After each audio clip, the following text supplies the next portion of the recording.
Hey, welcome to my new show. You know, when the Escapist told me they wanted me to do another show for them, I couldn't quite process what was going on. But when they said it could be a show where I just get up on my soapbox and say whatever I want about whatever random nerdy thing is on my mind at the moment, while these pop art representations of my fractured psyche spell out my emotional state, it all became crystal clear. I am working for crazy people. And it's awesome.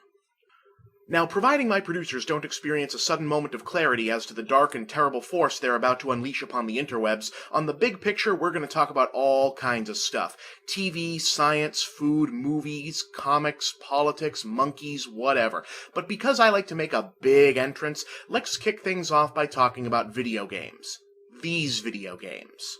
Alright, so it's no secret in the gaming world that I'm not a big Halo fan, but because some readers kept asking, I did go and give Halo Reach a shot. I'm still not feeling it. Sorry. Hey, big ups to Bungie on all that brilliant characterization on Noble Team, though. The girl soldier is a badass. The other badass likes to stand out. The really big guy is actually a big-hearted softy. Hoo-hoo, boy. Way to break the mold, fellas. But ultimately, it did lead me to a kind of revelation, or at least a notion that had been building up slowly in my subconscious finally broke out and flowered into a full-formed thought. The Covenant is so much more interesting and diverse visually than the Spartans are. Does anyone else notice this? Now, to be fair, this makes sense in context. The Spartans are a military outfit specifically raised and scientifically augmented to be largely faceless, emotionless force of living weapons. They're a militaristic, quasi-fascist wet dream, basically, right down to being named after the society that wrote the book on militaristic, quasi-fascist wet dreams.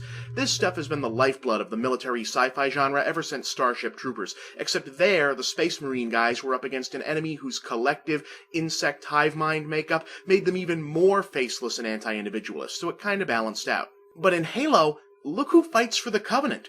Big guys, little guys, creatures from tons of different worlds in every color of the spectrum. I mean, just look at all these dudes for a minute. It's like Reach is being invaded by a Benetton ad from space. In terms of diversity, the Covenant makes the Planeteers look like the KKK. And, of course, these are the bad guys. Yeah, I know, all these different species come from different worlds because they were conquered and converted by the Covenant, so it's mainly diverse because it's essentially a slave army, which is of course supposed to remind us in part of another famous multinational slave army that went to war with another bunch of guys called Spartans. But come on, how many people actually play Halo for the context? Think about how this looks when viewed in the macro. Militaristic culture visibly pretext on submission of individual self to quasi-fascist collective equals good. Multiple races and species working together to a common goal equals evil. I mean, when the skinheads and neo-Nazi bigots in general talk down about how diversity is bad and you shouldn't mix the races, isn't this usually the basis of their crazy argument that mixed societies or mud races or whatever they call them tend to be these destructive, unclean hordes, while pure cultures emphasizing sameness and conformity are superior? Look, I'm not here to accuse Bungie of promoting fascism, especially since what we do see of Spartan creation does cast the whole thing in an air of morally ambiguous gray, and holy crap! Wait, can we go back to that? Did his eyes just turn blue?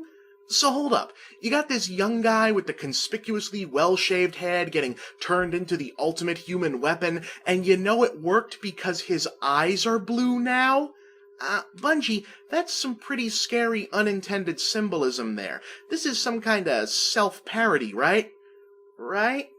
Okay, maybe that's taking it too far. The show is called The Big Picture, after all, and in this case, the big picture isn't the creepy fascist undertones in Halo, or the rather embarrassingly vast pantheon of Heinlein wannabe Space Marine stories. It's the fact that this primitive tribalistic idea of the pure and thus noble monoculture under threat by multiculture is still so tragically pervasive in the human imagination that it even crops up here.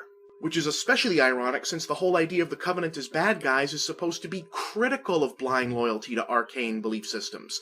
Why does some part of our collective psyche still fear the concept of racial or cultural mixing?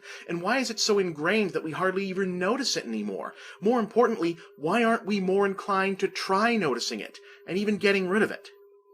I'm Bob, and that's The Big Picture.